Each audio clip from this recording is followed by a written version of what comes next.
This is Mark Lehman from Merrymeeting Games, and on today's episode I'm going to be talking about how to use the vacation die with the game Cabin Fever.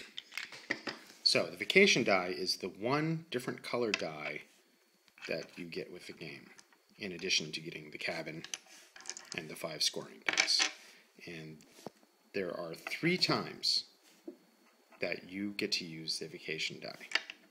3 exceptions, or 3 rules, I guess you could say.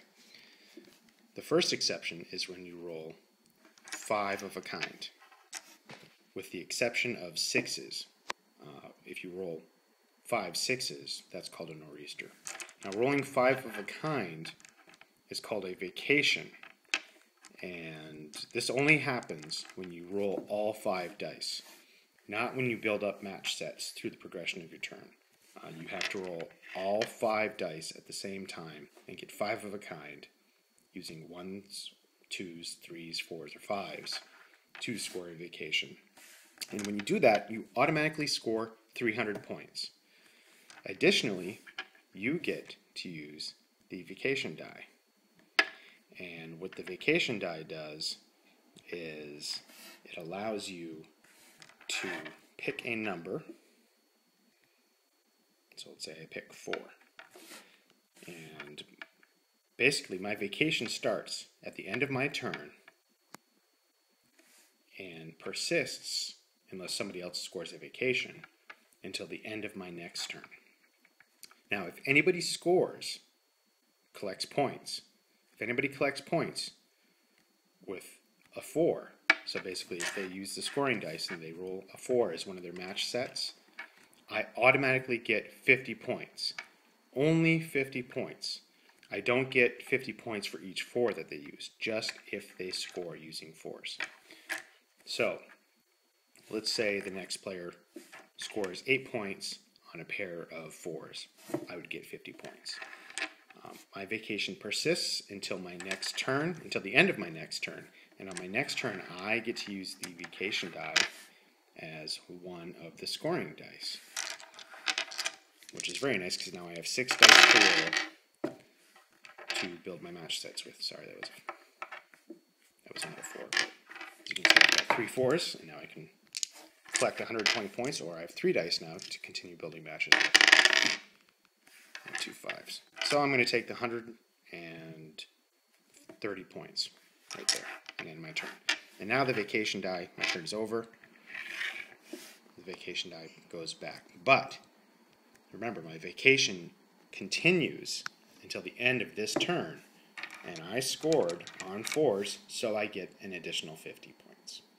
And that's how you use the vacation die for a vacation. The other time that you use the vacation die is during a chairlift. And if I roll all 5 dice and score a sequence of numbers such as 1, 2, 3, 4, 5, or even if I rolled 2, 3, 4, 5, 6 on all 5 dice, that's called a chairlift. And a chairlift automatically scores me 100 points. And I get the vacation die, and I get to use the vacation die just as with a vacation, if I had rolled a vacation. Additionally, I get to give somebody the cabin.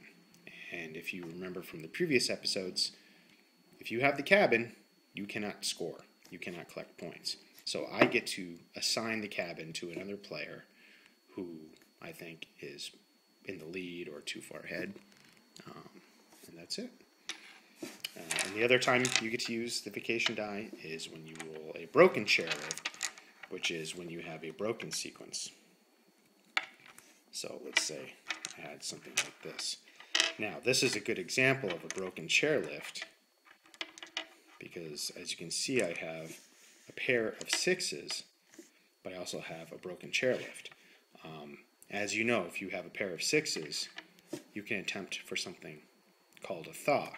But in this case, I don't have to try for the thaw because I also have a broken chairlift, which is a broken sequence of number. I'm missing 1 number in the sequence. This could even be a 2. If I can find a 2. Bear with me here. So as you can see, that would be a broken chairlift as well, because I just need one number to complete the sequence. So instead of trying for a thaw, I'm actually going to try to fix a broken chairlift. And if let's say I had rolled a 3, that would be called fixing the broken chairlift. And when you fix a broken chairlift, you automatically score 50 points, and you get the vacation die, and you get to assign somebody the cabin. The nice thing about chairlifts is that when you assign somebody else the cabin, you may actually be liberating somebody else from the cabin. So chairlifts are a really great strategy move that allow you to change the direction of gameplay and maybe tilt things to your advantage or to disadvantage somebody else who has taken the lead. And that's it. That's how you use the vacation die.